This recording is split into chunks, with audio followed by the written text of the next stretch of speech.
Lockdown बस इसलिए है क्योंकि हम वहाँ नहीं जाना चाहते। इस बात को समझिए, हम वहाँ नहीं जाना चाहते क्योंकि कोई ऐसा व्यक्ति नहीं है जो वहाँ गया और उसने वापस आकर हमें बताया कि इस तरह की एक जगह है। यह आपको एक विचार के रूप में बेचा गया है। ये सबसे विनाशकारी विचार है और आपराधिक विचार है कि इस जगह से बेहतर जगह कहीं और है। यही जगह है। हर वो चीज़ जो आप करते हैं, अगर आप उसे पूरी भागीदारी और इच्छा के साथ करें तो ये आपका स्वर्ग है। अगर आप अपने हर काम को प्रतिरोध और भागीदारी की कमी के साथ करते हैं तो ये निश्चित रूप से नरक की तरह महसूस होगा। किसी और के कारण नहीं, वायरस के कारण नहीं। मैंने अभी वायरस के सकारात्मक आयामों के सिर्फ कुछ बिंदुओं को बताया है। ऐसी और भी कई बातें हैं। अगर मैं उनमें से बहुत सारी बातें कहूँ तो जो लोग लॉकडाउन से दुखी हैं वे बहुत अपमानित महसूस करेंगे। इसलिए मैं उससे बचने की कोशिश कर रहा हूँ। अभी कोई मतलब नहीं है क्योंकि वे अपने घरों से दुखी हैं। Home sweet home.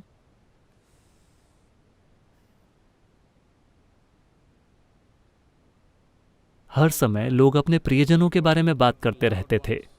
4 दिनों में प्रियजनों के साथ इतना फ्रस्ट्रेशन। All the best. तो आपके मौजूद होने का सिर्फ एक ही तरीका है कि आप किसी भी चीज पर ध्यान दिए बिना बस हर समय कुछ ना कुछ करते रहते हैं। फिर आप ठीक लगते हैं। चूंकि आप किसी चीज में उलझे हुए हैं, आप ठीक लग रहे हैं।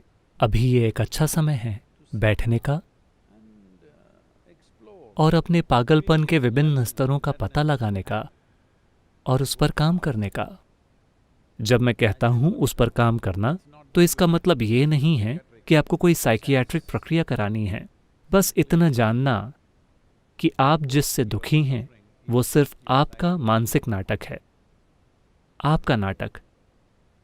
और आपको बस ये जानना है कि आपका नाटक एक बहुत बुरी तरह से निर्देशित नाटक है। अगर आप इससे दुखी हैं तो आपके आसपास के सभी लोग भी इससे दुखी होंगे। अगर आपका नाटक बुरी तरह से निर्देशित है तो सिर्फ आप ही इसे एक अच्छा नाटक, एक मनोरंजक नाटक बना सकते हैं। आपके दिमाग में जो हो रहा है वो सिर्फ आपका नाटक है। आपको बस चीज़ों का बेहतर निर्देशक बनना है ताकि आपका नाटक आपके तरीके से हो सके। दुनिया का नाटक शायद आपके तरीके से ना हो, ये आपसे बड़ा है, लेकिन कम से कम जो आपके सिर में हो रहा है उसे आपके तरीके से होना चाहिए। तो यही समय है इसे अपने हाथों में लेने का। कई साधन उपलब्ध हैं और अभी देश में बहुत सारी चीज़ें की जा रही हैं सरकार द्वारा, विभिन्न एजेंसियों द्वारा। सबसे बढ़कर मेडिकल कर्मचारी, पुलिस, सुरक्षा बल अपनी जान जोखिम में डालकर वे कई चीज़ें कर रहे हैं। आप घर पर बैठकर अपना खुद का मूर्खतापूर्ण नाटक न चलाएं। बस ये देखें कि कैसे दुनिया में कुछ काम किया जाए। अपने घर से बाहर निकले बिना, लोगों से दूरी बनाकर आप किस तरह से योगदान दे सकते हैं। आप ये कर सकते हैं। वैसे भी चूंकि आप कैलोरीज खर्च नहीं कर रहे, क्योंकि आजकल यही भाषा है, आप कैलोरीज खर्च नहीं कर रहे हैं। आप जितनी कैलोरीज का सेवन कर रहे हैं उसकी संख्या कम कर सकते हैं। और अगर आप एक समय का भोजन छोड़ते हैं तो कम से कम आप उतना किसी ऐसे व्यक्ति के लिए दान कर सकते हैं जिसके पास कुछ नहीं है, जिसके पास आज आजीविका नहीं है, क्योंकि बहुत सारे लोग हैं जो उन दरारों में गिर गए हैं। हालांकि सरकार ने एक बहुत बड़ी आर्थिक योजना पेश की है, लेकिन फिर भी लोगों के ऐसे समूह हैं जिन्हें कोई मदद नहीं मिल रही और वो उन दरारों में गिर जाते हैं। आप उसमें योगदान दे सकते हैं। आपको ये देखने का सुख मिलेगा कि आप दुबले हो गए हैं और आपको किसी की सेवा करने की खुशी भी मिलेगी। कुछ कीजिए, बस बैठकर हर चीज़ की शिकायत मत कीजिए, ठीक है?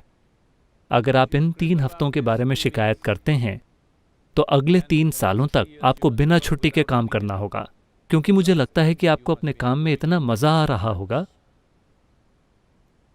कि आपको बिना ब्रेक के काम करना चाहिए, या तो ये या वो।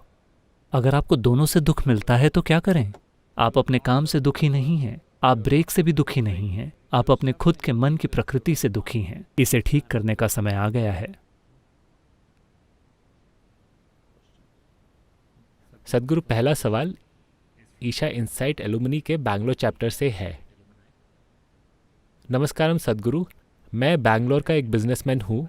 मुझे और दूसरे उद्योगपतियों को अभी इस चुनौती का सामना करना पड़ रहा है कि लोगों की सोच को ज़्यादा नुकसान पहुँचाए बिना बिजनेस को कैसे बरकरार रखा जाए। बिजनेस को बरकरार या सुरक्षित करने के लिए हम जो कुछ भी करते हैं वो लोगों पर उल्टा असर डाल रहा है, जैसे कर्मचारी, ग्राहक या विक्रेता। हम इस स्थिति को कैसे संभाल सकते हैं? तो जैसा कि मैंने पहले भी